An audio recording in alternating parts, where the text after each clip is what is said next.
Welcome to the Pet Loss Journals podcast. I am your host Louise. This podcast is all about the reality and impact pet loss has on our lives, and I will be discussing my personal journey through pet loss. So if you are struggling on your own pet loss journey, then this is the podcast for you.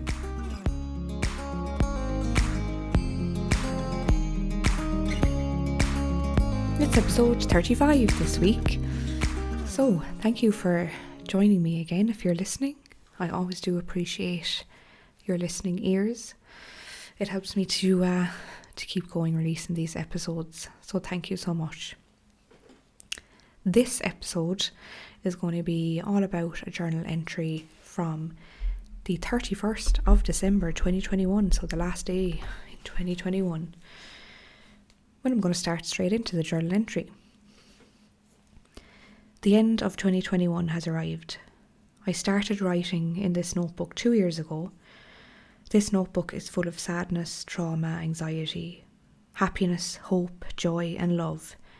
An absolute roller coaster. I can say I have emerged a stronger person after enduring it all. Steve has made the last 11 months incredible, helping me through my grief and anxiety while loving me unconditionally. My 2 beautiful dogs gifted me with this man. Wow, what a lucky girl that I am. I am proud of myself for getting therapy and for holding my strong boundaries in certain things in my life. Also, I know that there is still some trauma in my body. I know that, but that's okay.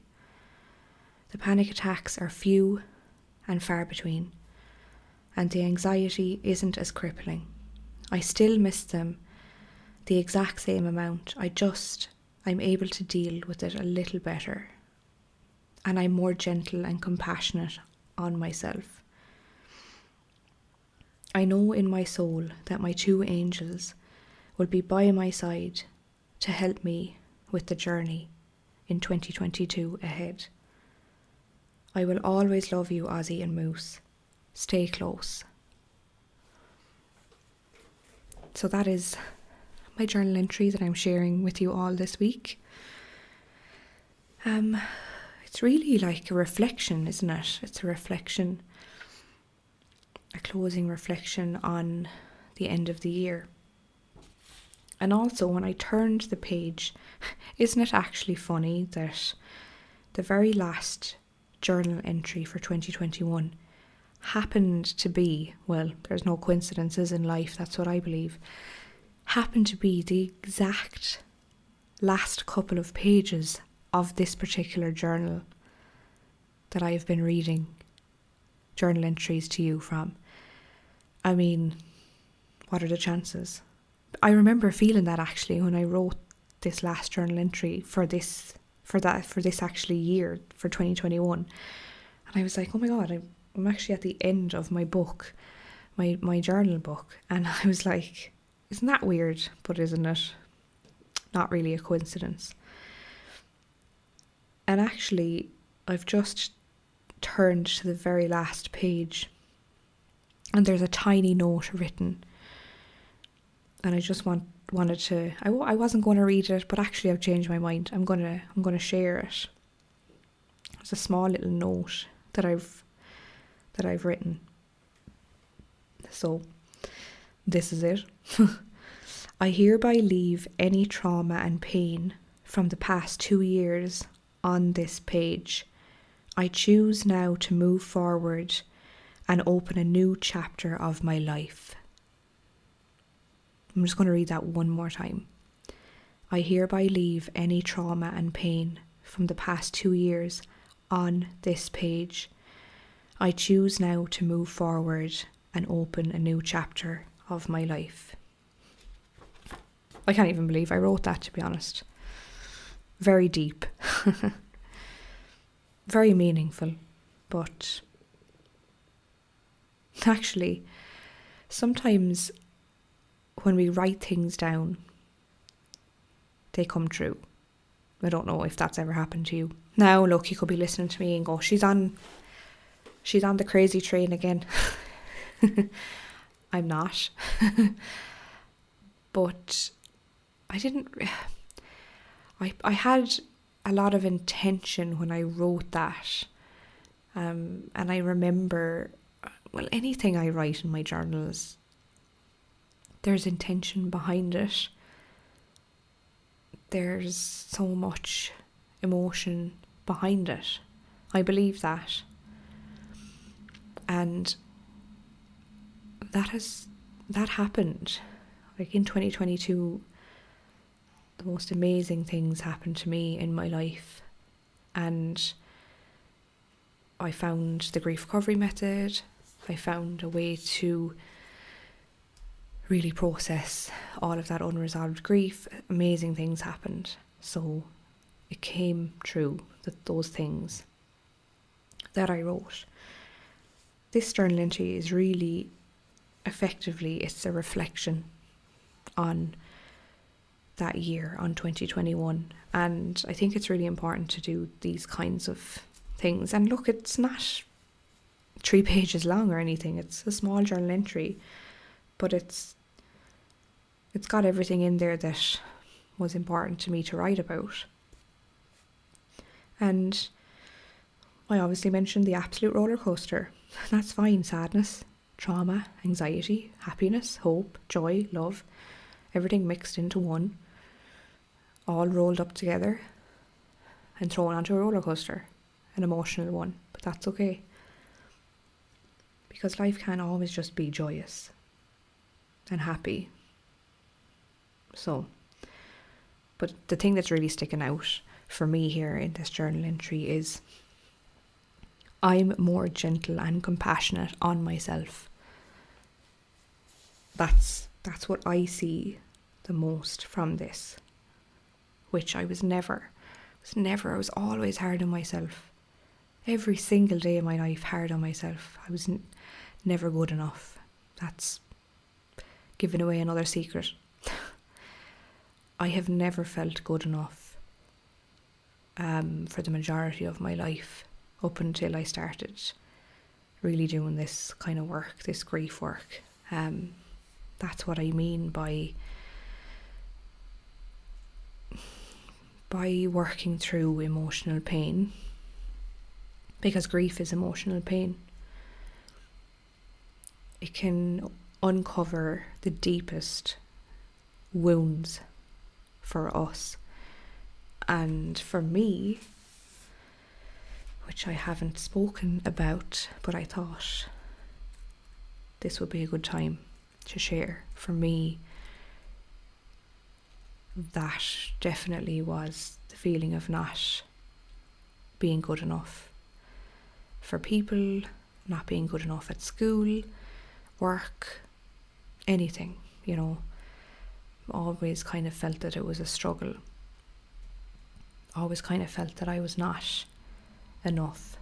So my God, I know that a lot of you listening, that will hit home.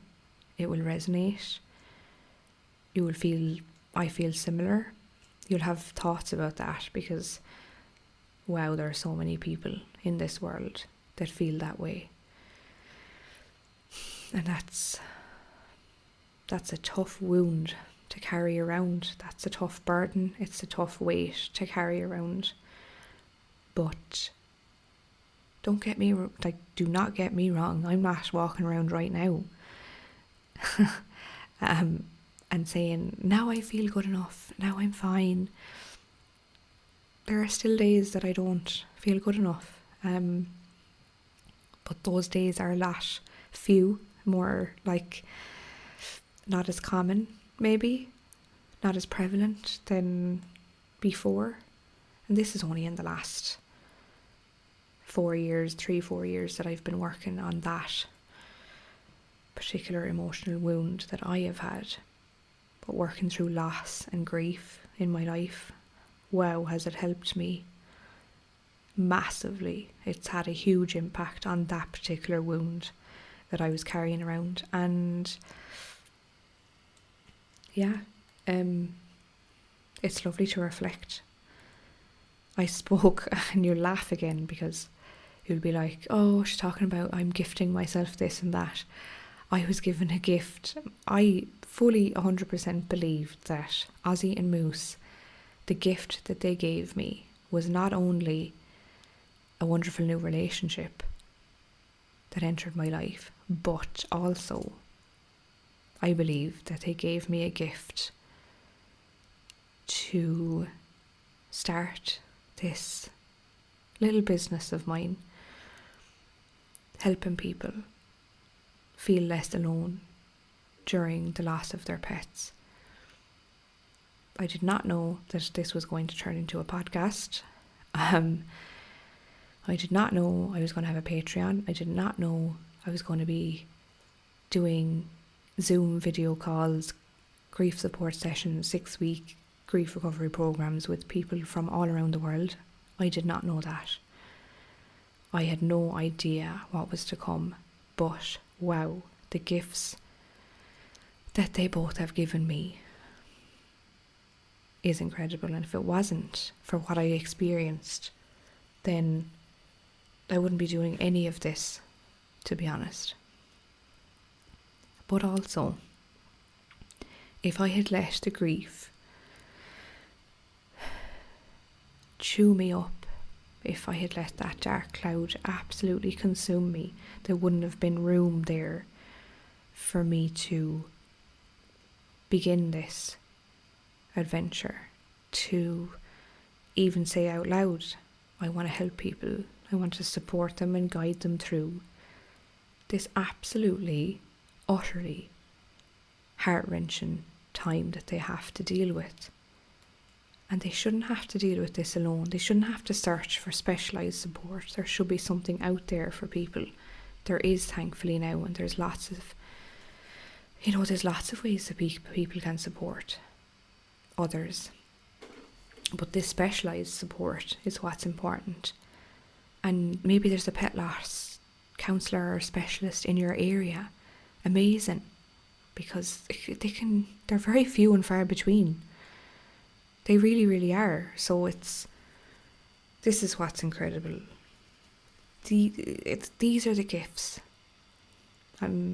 Their lives have taught me to be brave and to be courageous, to be vulnerable, even though it scares the living crap out of me sometimes to say these things on the podcast. But I believe that being real and being honest and not having a filtered version of myself is what really connects with people. So if anything that I've ever said on any of these episodes have connected with you, my job is done. Amazing. It doesn't feel like a job, to be honest. It doesn't. It feels like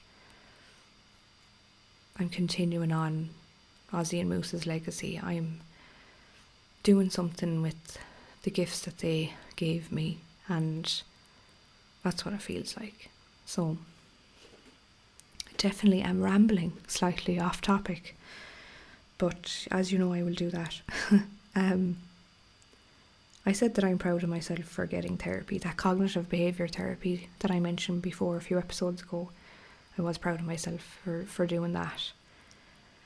And for holding strong boundaries in certain situations in my life, which I really found really, really uncomfortable and really, really difficult. Boundaries, what were they? I never even knew the word boundary existed.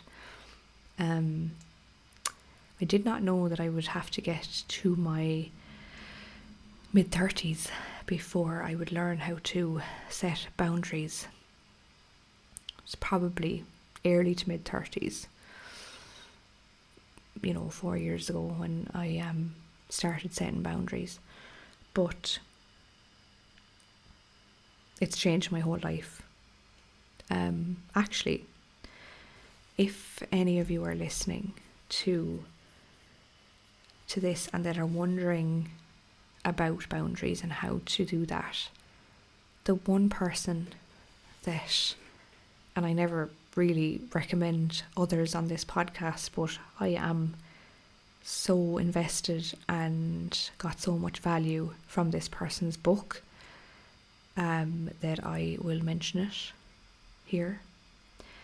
Michelle Elman, she is an author, and her book is The Joy of Being Selfish. It is incredible. The Joy of Being Selfish. Buy it, please. If you are struggling with setting boundaries can help us to process grief. I'm telling you, it's an absolute fact.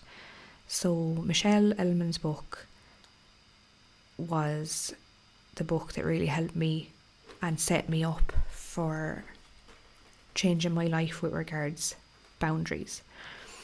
Please look that up if you're wondering. And actually, send me a message on Instagram if you've read the book, or if you're going to go ahead and buy it, because I'd love to know if it resonated with you, if you've read it or you're going to read it. Let me know. I'd love to know. So yeah, that's a little tip about an amazing book. But yeah, so this entry is really about reflection, closing off the year of 2021. And I know in my soul that my two angels will be by my side to help me with the journey ahead in 2022. And that was absolutely the truth, because they did. They helped me every single day, and I knew that in my soul. I love the last little sentence I wrote. I will always love you, Ozzy and Moose. Stay close. Stay close, which symbolises I know that they're close. I knew that they were close. And I think that's lovely. If you have the opportunity to write a journal entry to your dog or your cat or whatever animal that you've lost, do so. Like, address it to them. Say dear, whatever your pet's name, and write them something. Tell them something that's happening in your life. Or the journal entries, the free pet loss prompts will help you with that as well. I mentioned them there recently as well.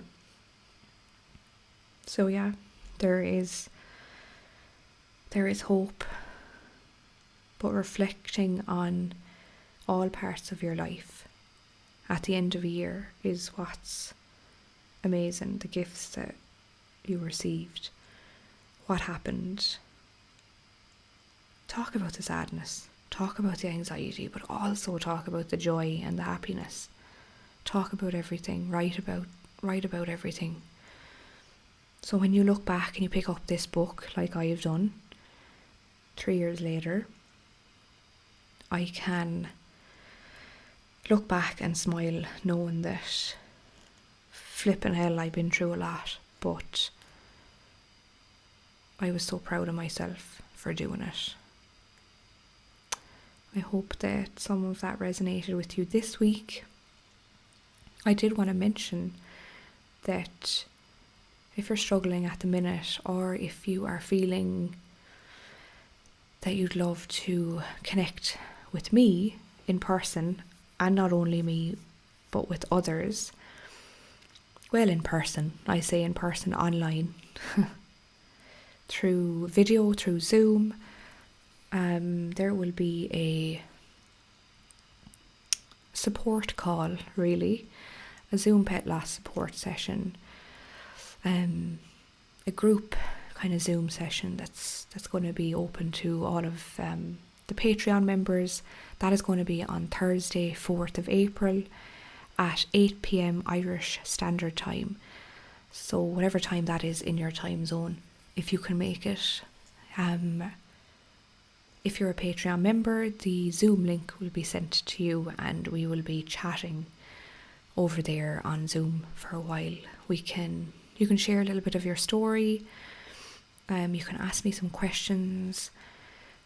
And really it's just going to be a session it's just going to be a relaxed session. You can share if you want, and if not, that's okay. And I can share some useful tips and advice that can help you. But that is something that's going to become more regular now on Patreon. If you're a member, you can receive that Zoom link for those support sessions, those pet loss grief support sessions. I hope that helps, and I think connection is really, really important as well when we are grieving the death of a pet. So until next time, thank you for taking the time to listen to this week's episode. Remember, your pet loss grief is real, and it is so valid. Please be gentle on yourself. Until next time, take care.